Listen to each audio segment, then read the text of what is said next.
nashatse kumenya ibyabaye kwa Elukana, wa mugabo wari utuye i Ramatayimu.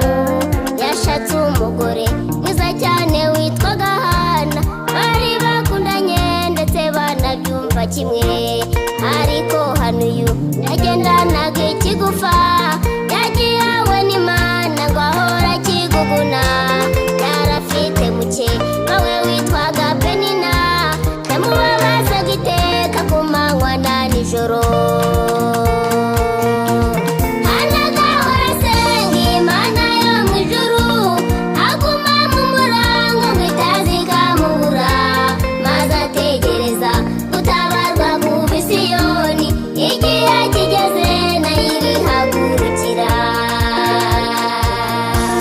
Hana agahora asenga Imana yo mu ijuru, aguma mu murango ngo itaza ikamubura, maze ategereza gutabarwa ku Misiyoni.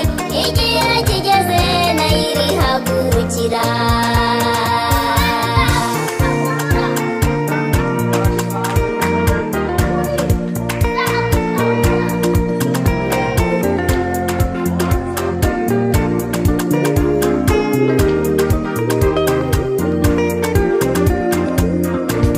Penina yarabyaraga Hana akaba umusha, akamumesera akamukorera ibyo yifuza, akanategekwa areberwa ku rutugu.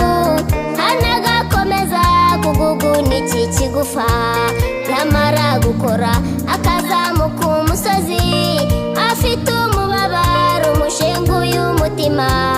Yatangira gusenga agakubitanya iminwa, umutambyi nawe atura asinduka akabya. Burya isaha y'Imana iratinda ikageramo, Hana yaratabawe bose barabimenya. Nawe agira abaja kuko ijuru rimutabaye, umutima uratuza hanagurwa amarira. Burya isaha y'Imana iratinda ikageramo, Hana yaratabawe bose barabimenya. Nawe agira abaja kuko ijuru rimutabaye,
kigufa.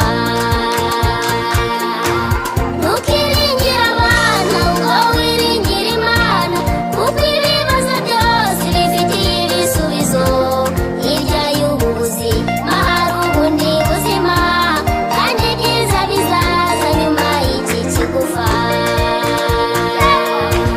Kandi ibyiza bizaza nyuma y'iki kigufa. Kandi ibyiza bizaza nyuma y'iki kigufa. Burya ibyiza bizaza nyuma y'iki kigufa.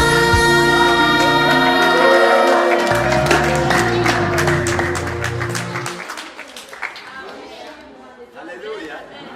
Mujye duha Imana yacu icyubahiro.